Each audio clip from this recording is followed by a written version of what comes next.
Assalamualaikum warahmatullahi wabarakatuh. Saya Diwanda Ima Yulias Putra, JKP Angkatan 11 dari Kota Kediri, yang berasal dari TK Negeri Pembina Mojoroto. Pada video kali ini saya akan menjelaskan tentang koneksi antar materi modul 1.4 tentang budaya positif. Kesimpulan mengenai peran saya dalam menciptakan budaya positif di sekolah adalah bahwa seorang guru yang baik harus memiliki kemampuan dalam mewujudkan budaya positif di sekolah. Budaya positif tersebut dijalankan dengan menerapkan konsep-konsep inti seperti disiplin positif, memahami motivasi perilaku manusia berkaitan dengan hukuman dan penghargaan, posisi kontrol seorang guru, pembuatan keyakinan sekolah atau kelas, dan penerapan segitiga restitusi dalam penyelesaian masalah. Pada tahapan disiplin positif, ada beberapa poin yang harus kita pahami. Yang pertama, cara penerapan disiplin yang mengajarkan anak bertanggung jawab dan menyembuhkan kesadaran diri berdasarkan nilai-nilai kebajikan. Lebih ke arah disiplin diri yang dapat mengontrol diri dalam melakukan segala tindakan. Dapat membuat murid memahami dan menyadari berdasarkan motivasi internal, bukan akibat paksaan, ujian, ataupun hukuman. Motivasi perilaku manusia itu ada beberapa yang melatar belakangi. Yang pertama untuk menghindari ketidaknyamanan atau hukuman. Yang kedua untuk mendapatkan imbalan atau penghargaan dari orang lain. Dan yang terakhir untuk menjadi orang yang mereka inginkan dan menghargai diri sendiri dengan nilai-nilai yang mereka percaya. Motivasi perilaku manusia juga ada dua faktor yang melatar belakangi, yaitu faktor eksternal dan faktor internal. Untuk faktor eksternal, yang pertama untuk menghindari ketidaknyamanan atau hukuman. Yang kedua untuk mendapatkan imbalan atau penghargaan dari orang lain. Sedangkan dari faktor internal, yaitu untuk menjadi orang yang mereka inginkan dan menghargai diri sendiri dengan nilai-nilai yang mereka percaya. Posisi kontrol seorang guru ada 5, yaitu sebagai penghukum, pembuat merasa bersalah, sebagai teman, pemantau, dan manajer. Dalam hal posisi kontrol seorang guru, diharapkan seorang guru harus menjadi seorang manajer, karena guru bisa berbuat bersama murid, mempersilahkan murid, mempertanggungjawabkan perilakunya, dan mendukung murid agar dapat menemukan solusi atas permasalahannya sendiri. Posisi manajer mengacu pada restitusi yang dapat menjadikan murid sebagai manajer bagi dirinya sendiri, sehingga tercipta identitas positif berhasil pada murid. Keyakinan kelas memiliki beberapa poin yang harus kita ingat. Yang pertama, guru berperan dalam mewujudkan terbentuknya keyakinan sekolah atau kelas dengan adanya kesepakatan antara murid dan guru.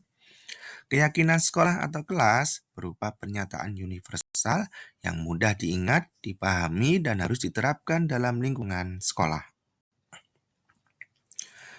Untuk segitiga restitusi dalam penyelesaian masalah, yaitu harus beberapa hal yang diingat. Yang pertama, guru yang berperan sebagai manajer menggunakan segitiga restitusi dalam penyelesaian masalah melalui 3 tahapan, yaitu menstabilkan identitas, validasi tindakan yang salah, dan menanyakan keyakinan. Diharapkan dengan 3 tahapan tersebut akan menghasilkan murid yang mandiri dan bertanggung jawab. Keterkaitan antara budaya positif dengan materi sebelumnya, yaitu tentang filosofi KHD, nilai dan peran guru penggerak, dan visi guru penggerak. Filosofi KHD memiliki hubungan yaitu dengan menjalankan budaya positif di sekolah akan mempermudah tercapainya tujuan pendidikan nasional sesuai dengan filosofi KHD, yaitu pendidikan yang berpihak pada murid, bersifat menuntun, tumbuh hidupnya kekuatan.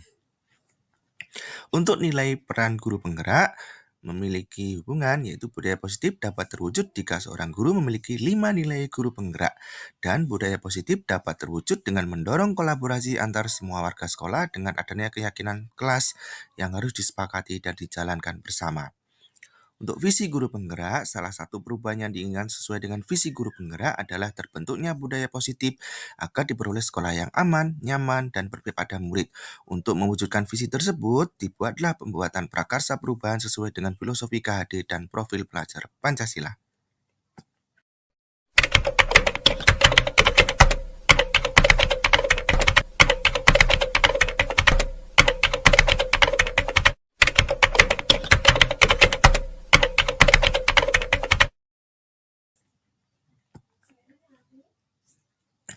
Saya sudah memahami konsep-konsep inti dalam modul budaya positif berkaitan dengan disiplin positif, teori kontrol, teori motivasi, hukuman, dan penghargaan.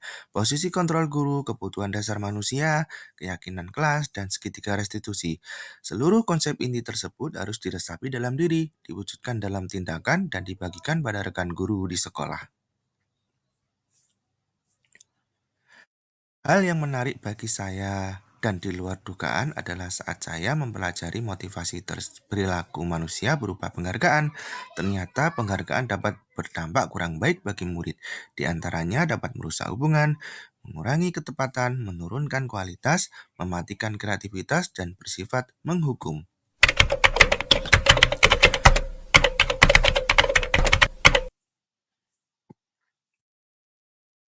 Perubahan yang terjadi adalah saya menyadari posisi kontrol yang biasa dilakukan adalah sebagai penghukum dan pemberi rasa bersalah, seharusnya sebagai manajer dengan cara menangani masalah dengan menggunakan segitiga restitusi.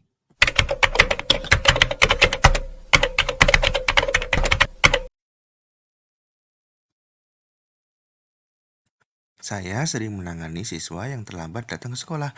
Saya menggunakan langkah-langkah dalam segitiga restitusi, yaitu menstabilkan identitas, validasi tindakan yang salah, dan menanyakan keyakinan.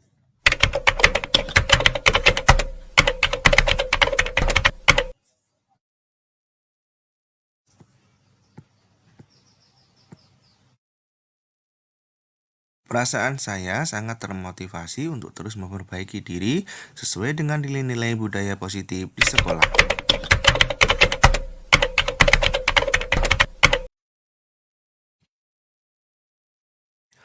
Hal yang sudah baik menurut saya adalah sudah mulai munculnya motivasi internal pada murid untuk melaksanakan budaya positif sesuai dengan nilai-nilai kebajikan yang diyakini. Yang harus diperbaiki adalah posisi kontrol guru yang harus lebih menekankan sebagai seorang manajer.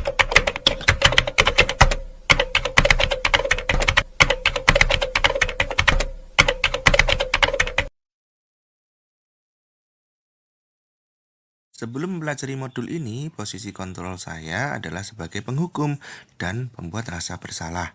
Perasaan saya ketika itu selalu diliputi penyesalan dan rasa bersalah telah memperlakukan murid seperti itu karena memberikan hukuman dan konsekuensi jika ada murid yang melanggar. Setelah mempelajari modul ini, saya mulai belajar untuk menerapkan posisi kontrol sebagai manajer dalam menyelesaikan masalah. Perasaan saya menjadi lebih lega, tenang, dan senang. Saya mulai menyadari pentingnya komunikasi yang efektif untuk menumbuhkan rasa tanggung jawab pada diri murid.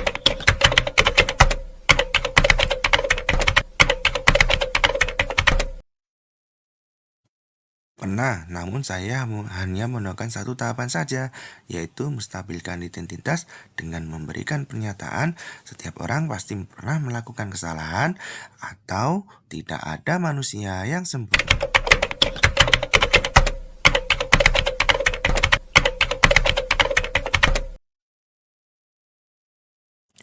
Hal lain yang penting dipelajari dalam proses menciptakan budaya positif adalah melakukan kolaborasi antara sekolah dan orang tua murid, agar budaya positif ini jangan hanya dilakukan di kelas atau sekolah, namun juga diterapkan di lingkungan keluarga agar menjadi suatu kebiasaan atau karakter ketika dimanapun berada. Demikian tentang koneksi antar materi pada modul 1.4 tentang budaya positif. Terima kasih atas perhatiannya. Semoga dapat menginspirasi kita semua. Wassalamualaikum warahmatullahi wabarakatuh.